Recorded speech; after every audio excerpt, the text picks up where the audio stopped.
राधे राधे मेरे प्यारे भाइयों बहनों माताओं व बंधुओं, संस्कार की बातें चैनल में आपका स्वागत है।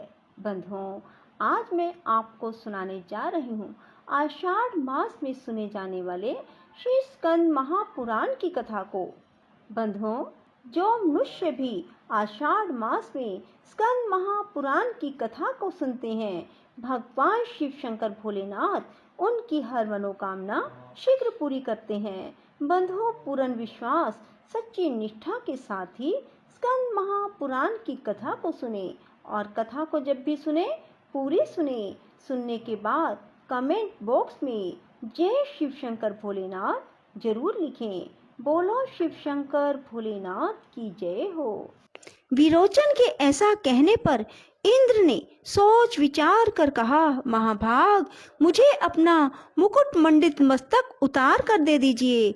ब्राह्मण रूपधारी इंद्र के ऐसा कहने पर प्रहलाद पुत्र विरोचन ने बड़ी प्रसन्नता के साथ अपने ही हाथ से अपना मस्तक काटकर शीघ्रता पूर्वक इंद्र को दे दिया।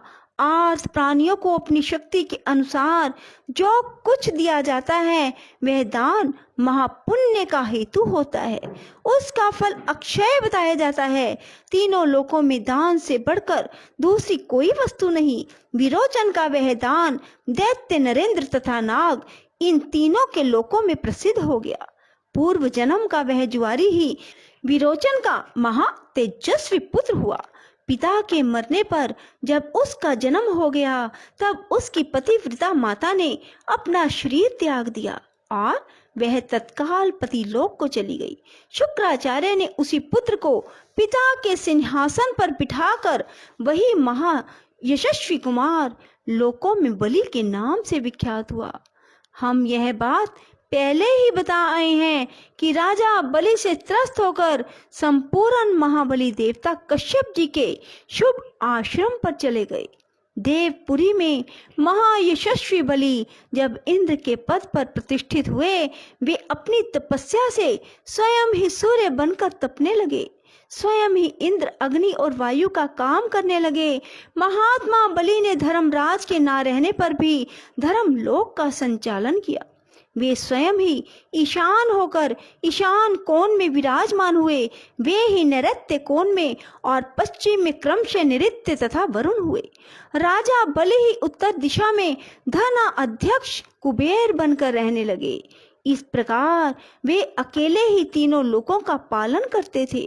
पूर्व जन्म में जुआरी के रूप में रहकर उन्होंने भगवान शंकर का पूजन किया था। उस पूर्व अभ्यास के कारण ही बलि इस जन्म में भी शिव पूजा परायण में थे और बड़े बड़े दान किया करते थे।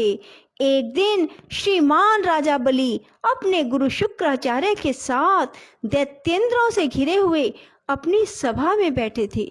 उस समय उन्होंने दैत्यों को संबोधित करके कहा, संपूर्ण असुर पाताल छोड़कर यहीं मेरे निवास पर रहें।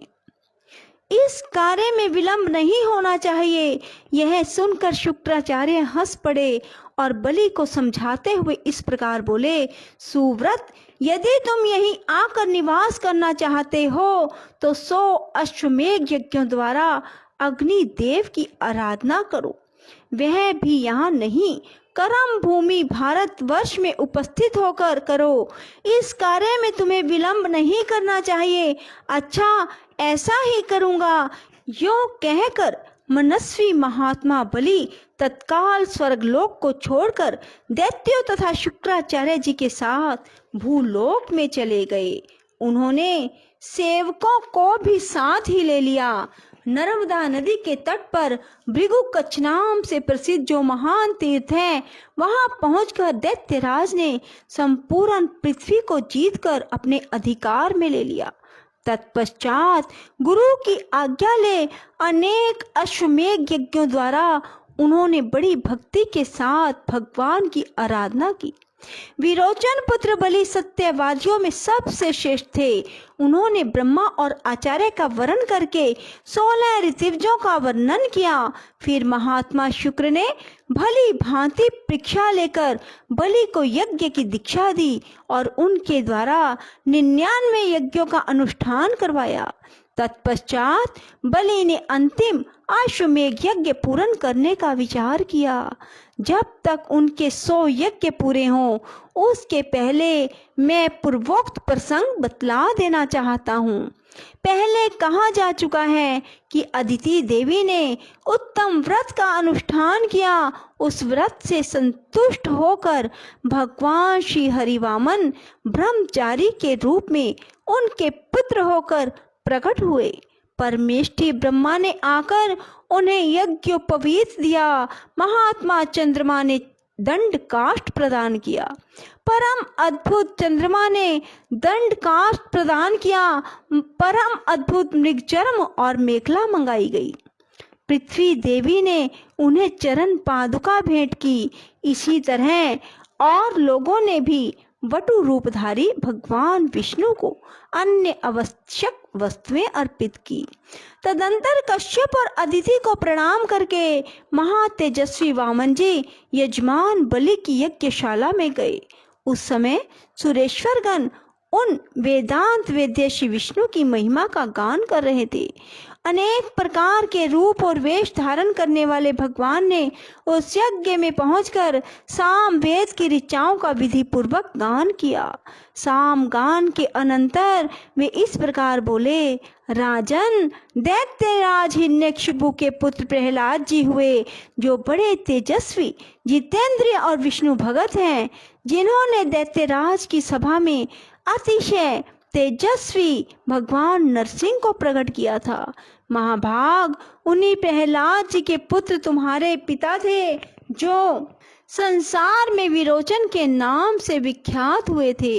उन महात्मा ने स्वयं ही अपने मस्तक दान करके इंद्र को संतुष्ट किया। राजन, तुम उन्हीं महात्मा विरोचन के पुत्र हो। तुमने बड़े उत्तम यश का विस्तार किया है।